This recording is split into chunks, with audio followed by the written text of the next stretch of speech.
Bonjour à tous. Aujourd'hui, je vous propose un extrait du livre Les Contes du magicien. Ce chapitre s'intitule L'enfant et l'abeille. C'était il y a bien longtemps, dans le sud de la France. Il y vivait un magicien et son fils.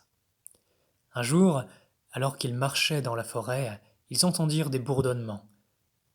En y allant voir de plus près, ils virent un essaim d'abeilles occupé sur une haie de chèvrefeuilles. Le garçon s'écria: Oh, on dirait comme les anges des fleurs. Le magicien sourit silencieusement. Il dit à son fils: Allons voir ces anges des fleurs. Ils s'approchèrent tous les deux de la haie de chèvrefeuilles avec respect et douceur, et contemplèrent ce balai aérien. J'aimerais leur parler, dit le fils. Le magicien acquiesça d'un signe de tête approbateur. Bonjour les abeilles, fit le garçon. Une abeille sortit la tête de la fleur qu'elle était en train de butiner, regarda à gauche, puis à droite, et vit le garçon.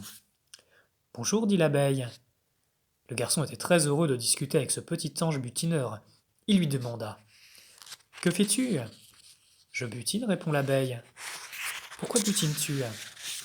Pour nourrir notre grande famille, répondit l'abeille. Votre famille? L'abeille acquiesça et tourna une de ses pattes de façon circulaire pour montrer ses sœurs butineuses. Parle-moi des abeilles, demanda le garçon. L'abeille parut surprise. Elle regarda en clignant des yeux une fois, puis encore une fois.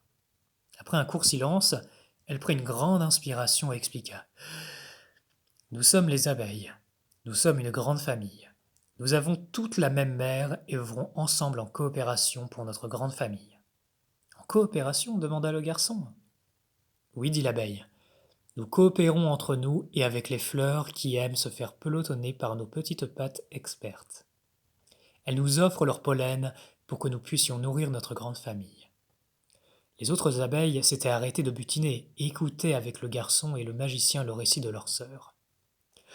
Nous vivons tout ensemble dans la même ruche, poursuivit l'abeille.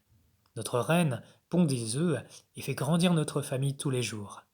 Quant à nous, nous nous occupons des larves, protégeons la ruche et allons chercher de la nourriture. Nous produisons aussi un excellent miel qui est à la hauteur de l'amour des fleurs. Elle expliqua tout cela avec fierté et noblesse, en levant de temps en temps une de ses petites pattes dans les moments importants. L'enfant et le magicien n'en perdaient pas une miette. Quand l'abeille eut fini son récit, le magicien prit la parole. Tu vois, mon fils, ces petits anges enseignent l'art de la coopération, dans l'amour.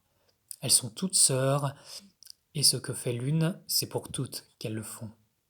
L'abeille acquiesça joyeusement par de petits mouvements de gauche à droite et avec des bzz.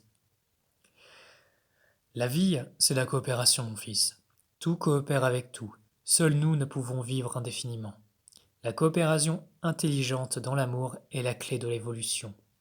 De même que nous avons besoin de la chaleur du soleil, de l'eau fraîche, de la rivière et de la douceur du vent pour nourrir notre corps, les abeilles et les autres fleurs ont besoin l'une de l'autre.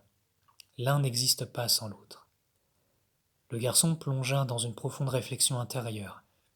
Puis il dit: Je comprends que par moi-même je ne puis vivre éternellement. Je comprends que si je coopère avec la vie, avec le grand esprit qui vit en moi, je m'aligne sur l'amour et sur le plus grand bien pour moi et pour tous. Et pour tous nos frères et sœurs, quels qu'ils soient. Je comprends que j'ai besoin de tout et que ce que je le fais pour tous. Et ils repartirent ensemble, laissant les petits anges des fleurs avec la haie de chèvrefeuille.